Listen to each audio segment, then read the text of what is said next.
Hi YouTube family ಎಲ್ಲರೂ ಹೇಗಿದ್ದೀರಾ, ಚೆನ್ನಾಗಿದ್ದೀರಾ ಅಂತ ಭಾವಿಸ್ತಾ ಇದ್ದೀನಿ. ಸೊ ನಾನು ಈವ್ನಿಂಗ್ ವೀಡಿಯೋ ಸ್ಟಾರ್ಟ್ ಮಾಡಿ ವೀಡಿಯೋ ಮಾಡ್ತಾ ಇದ್ದೆ. ಅಷ್ಟೊತ್ತಿಗೆ ನನ್ನ ಮಗ ಏನು ಮಾಡಿದ ಅಂತಂದರೆ ನನ್ನ ಐಲೈನರೆಲ್ಲ ತೊಗೊಂಡು ಯಾವ ಥರ ಮಾಡಿದ ನೋಡಿ ರೂಮಲ್ಲಿ. ಏನೋ ಸೈಲೆಂಟಾಗಿ ಏನೋ ಕೆಲಸ ಮಾಡ್ತಾ ಇದ್ದಾನೆ, ಸುಮ್ಮನೆ ಕೂತಿದ್ದಾನೆ ಅಂತ ಅವನು ಈ ಥರ ಕಿತಾಪತಿ ಮಾಡಿಟ್ಟಿದ್ದಾನೆ. ಫುಲ್ ಐಲೈನರೆಲ್ಲ ಫುಲ್ ಖಾಲಿ ಮಾಡಿ ಎಲ್ಲ ಚೆಲ್ಲಿದ್ದಾನೆ. ರೂಮು ಕಬೋರ್ಡಲ್ಲಿ ಬೆಡ್ ಮೇಲೆ ತುಂಬಾ ಚೆಲ್ಲಿದ್ದ.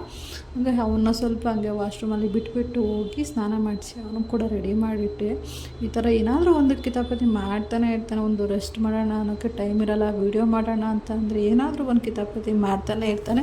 ಇವನ್ನ ಈ ಥರ ಬಿಟ್ಟು ನನಗಂತೂ ವೀಡಿಯೋಗಳು ಮಾಡೋಕ್ಕೂ ಟೈಮ್ ಸಿಗೋಲ್ಲ. ಸೊ ಹಾಗಾಗಿ ವೀಡಿಯೋಸ್ ಡಿಲೇ ಆಗುತ್ತೆ ನೋಡಿ. ಅವ್ನ ಫೇಸ್ ಯಾವ ಥರ ಮಾಡ್ಕೊಂಡಿದ್ದಾನೆ, ಮುಖಕ್ಕೆಲ್ಲ ಹಚ್ಕೊಂಡಿದ್ದಾನೆ.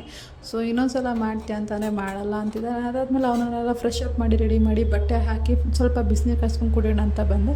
ಅದಾದಮೇಲೆ ಲಂಚ್ ಬ್ಯಾಗಲ್ಲಿ ತರಕಾರಿ, ಹಾಲು, ಬಿಸ್ಕೆಟ್ ಅದನ್ನೆಲ್ಲ ಎತ್ತಿಟ್ಟು ಬೇಗ ಕೂಡ ಕ್ವಿಕ್ಕಾಗಿ ಅಡುಗೆ ಮಾಡೋಣ ಅಂತ ಅಂದ್ಕೊತಿದ್ದೆ. ಯಾರ್ಯಾರೆಲ್ಲ ಈ ಪಾರ್ಲಾಜಿ ಬಿಸ್ಕೆಟ್ ಈಗಲೂ ತಿಂತಾಯಿದ್ದೀರಾ ಅಂತ ಕಮೆಂಟ್ ಸೆಕ್ಷನಲ್ಲಿ ಕಮೆಂಟ್ ಮಾಡಿ. ನಾನು ಕೂಡ ತಿಂತಾಯಿರ್ತೀನಿ ಆ ಪಾರ್ಲಾಜಿ ಬಿಸ್ಕೆಟ್ ಈಗಲೂ ಕೂಡ.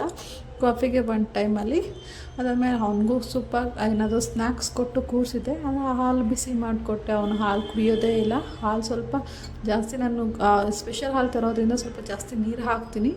ಅದಾದಮೇಲೆ ಅಕ್ಕ ಮೊಳಕೆ ಕಟ್ಟಿದ ಕಾಳು ಕೊಟ್ಟಿದ್ಲು. ಆ ಮೊಳಕೆ ಕಟ್ಟಿದ ಕಾಳಲ್ಲಿ ಸಾಂಬಾರು ಕೂಡ ಮಾಡಿ ಊಟ ಮಾಡಿದ್ದಾಯಿತು. ತುಂಬಾ ಚೆನ್ನಾಗಿತ್ತು ಸಾಂಬಾರು ಮಾತ್ರ. ಕಾಳು ಹಂಗೆ ಮೊಳಕೆನೂ ಸಖತ್ತಾಗಿ ಬಂದಿತ್ತು. ಅದಾದಮೇಲೆ ಅವನು ಈ ಥರ ಎಂಜಾಯ್ ಮಾಡ್ಕೊಂಡು ಟಿ ವಿ ನೋಡ್ತಾ ಇದ್ದ. ನನಗಂತೂ ತುಂಬಾ ಟಾರ್ಚರ್ ಕೊಡ್ತಿರ್ತಾನೆ ಮನೆಗೆ ಬಂದಮೇಲೆ.